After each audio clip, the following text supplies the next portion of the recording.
നൽകാം. ഇതേ വാർത്തയുടെ മറ്റൊരു തുടർച്ചയിലേക്ക് നമ്മൾ പോവുകയാണ്. മാസപ്പടി കേസിൽ എറണാകുളം ജില്ലാ കോടതി വിചാരണ കോടതിക്ക് കുറ്റപത്രം കൈമാറി. SFIOയുടെ അന്വേഷണ സംഘവും അഭിഭാഷകരുമാണ് റിപ്പോർട്ട് കൈമാറിയിരിക്കുന്നത്. രേണുക രാജേന്ദ്രൻ വിവരങ്ങൾ നൽകുന്നു. രേണുക, മാസപ്പടി കേസിൽ SFIOയുടെ കുറ്റപത്രം ഇപ്പോൾ കേസ് വിചാരണ കോടതിയിലേക്ക് മാറിയിരിക്കുകയാണ്. എറണാകുളം ജില്ലാ കോടതിയുടെ പരിധിയിൽ നിന്നാണ് ഇപ്പോൾ വിചാരണ കോടതിയിലേക്ക് ഈ കേസ് എത്തിയിരിക്കുന്നത്. അന്വേഷണ സംഘവും അഭിഭാഷകരുമാണ് റിപ്പോർട്ട് ഇപ്പോൾ വിചാരണ കോടതിക്ക് കൈമാറിയിരിക്കുന്നത്.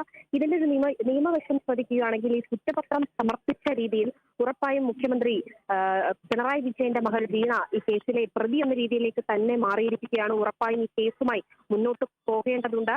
അതോടൊപ്പം തന്നെ ഈ കേസ് ഈ കോടതിയിൽ ഹാജരാവണമെന്ന് ആവശ്യപ്പെട്ടുകൊണ്ട് തന്നെയാണ് എക്സാലോജിക് കമ്പനിയുടെ അല്ലെങ്കിൽ ഈ കേസിൽ കോടതിയിൽ ഹാജരാവണമെന്നൊരു ആവശ്യപ്പെടലും കൂടെയുണ്ട്. അതോടൊപ്പം തന്നെ സാമ്പത്തിക കുറ്റകൃത്യങ്ങൾക്കുള്ള കേസുകൾ പരിഗണിക്കുന്ന വിചാരണ കോടതിയിലേക്ക് തന്നെയാണ് ഇപ്പോൾ ഈ കേസും നീങ്ങിയിരിക്കുന്നത്. ഈ കോടതിയുടെ നടപടികൾ നമ്പർ പൂർണ്ണമായും ഈ കോടതിയുടെ നടപടികൾ ശ്രദ്ധിക്കുകയാണെങ്കിൽ ഈ വിചാരണ കോടതിയിലേക്ക് കേസ് മാറിയതിനു ശേഷം ഒരു നമ്പർ പൂർണ്ണമായും കോടതി തിട്ടപ്പെടുത്തിയതിനു ശേഷമായിരിക്കും വീണ്ടും ഈ എതിർകക്ഷിക്ക് സമൻസ് അയക്കുക. ഇതിൽ വിശദമായി മനസ്സിലാക്കാൻ കഴിയുന്നത് വീണ വിജയൻ ഈ കേസുമായി മുന്നോട്ട് പോകാൻ കഴിയുന്ന ചില നിയമവശങ്ങളും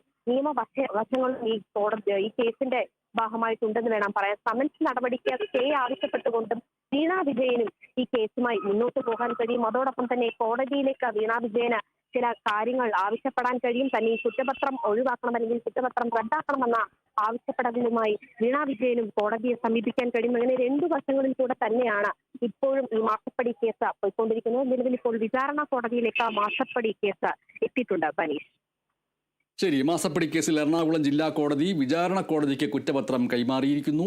SFIOയുടെ അന്വേഷണ സംഘവും അഭിഭാഷകരുമാണ് റിപ്പോർട്ട് കൈമാറിയിരിക്കുന്നത്.